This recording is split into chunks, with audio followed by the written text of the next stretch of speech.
Freud had a theory about female desire that is so unsettling, he never actually finished writing it. And it's not what you think. He was sitting in his office one day when one of his colleagues came up to him and said, "You've been analyzing these dreams for years, and you've talked about this thing called the death drive. But what about the life instinct? What do you have to say about that?" Freud was troubled by this question because there was no answer that could be both scientifically acceptable and flattering to women. So he decided to put it off until another day. And that other day never came. He died before finishing his thoughts on the subject. But luckily for us, his daughter Anna did not follow in her father's footsteps. She published his notes on the life instincts in an effort to complete her father's work. So what does it mean to have a life instinct? And how is it related to our sexuality? And most importantly, what did Freud have to say about female desire? We're about to find out. But first, please click like and subscribe to stay updated with our new video. Thanks for your support. Now let's get started. Like everything else in Freudian psychology, the theory of the life instinct starts with a biological drive. This is known as the libido. The word libido comes from the Latin word for lust, which is why we refer to sexual desire as libido in psychology. But the life instinct goes beyond just sex. It encompasses all of the energy that drives us to seek pleasure and avoid pain. That's right. Even pain has a psychological cause, according to Freud. He believed that humans are innately drawn to pleasure, and that this drive is what motivates us to seek out positive experiences and avoid negative ones. According to Freud, this drive begins in the oral stage, which lasts from birth to 18 months. When our needs are met, we feel pleasure and become attached to the people who provide us with that pleasure. However, when our needs are not met, we experience pain and become anxious. This anxiety motivates us to find ways to meet our needs and reduce our pain. According to Freud, this is how the ego develops as it finds socially acceptable ways to express the libido. As we enter the anal stage of development between 18 months and 3 years old, the libido becomes focused on the anus. This is the source of much pleasure at this age, as children explore their own genitals and learn about their bodies. Of course, this is also a time when toilet training occurs and the ego has to mediate between the ID's demands and the constraints of reality. Once again, the ego must find socially acceptable outlets for the libido. After that comes the phallic stage, which is the source of much controversy in Freudian psychology. It is during this stage that children become aware of the differences between boys and girls. Freud believed that this was also the stage when the Oedipus complex occurs. The Oedipus complex is a psychosexual stage in which the child develops unconscious sexual desires for the parent of the opposite sex and sees the same-sex parent as a rival for the affection of the desired parent. According to Freud, this complex is resolved through identification with the same-sex parent. Through this process, the child begins to develop gender-appropriate behavior and attitudes. This is also when the superego develops. This is our internalized sense of morality and ethics, which develops through identification with our parents and other authority figures. So the libido is a powerful force that shapes our behavior from the earlier stages of development. However, as we grow older, it is important to find socially acceptable outlets for this energy in order to avoid psychological problems.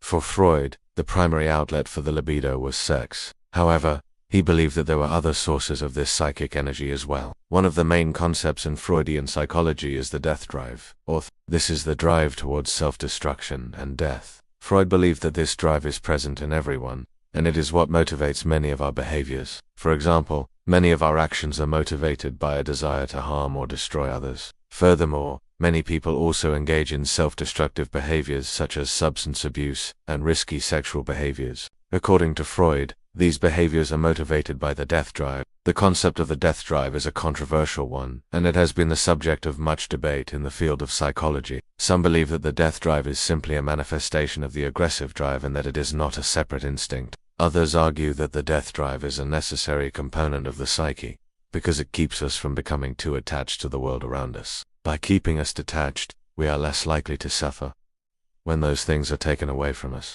Whatever the case may be, the death drive is an important concept to understand in order to grasp Freud's theories on the life instinct. In order to understand Freud's theory of the life instinct, we need to first understand his theory of the mind. According to Freud, the mind is divided into 3 parts: the ID, the ego, and the super. The ID is the primitive part of the mind that operates on the pleasure principle. This means that the ID seeks immediate gratification of its desires, regardless of the consequences.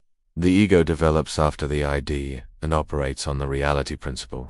The ego is responsible for mediating between the demands of the ID and the constraints of reality. Finally, the superego is our moral conscience. It develops through identification with parents and other authority figures, and it strives for perfection. Now that we have a basic understanding of the mind, we can look at how these structures relate to the life and death instincts. According to Freud, the life instinct originates in the ID. This is because the ID is the seat of our most basic desires, including the desire for pleasure and the avoidance of pain. The ego's job is to find socially acceptable ways to express the life instinct. This is why the ego is often in conflict with the ID. The ID wants to seek immediate pleasure. But the ego knows that this is not always possible or appropriate.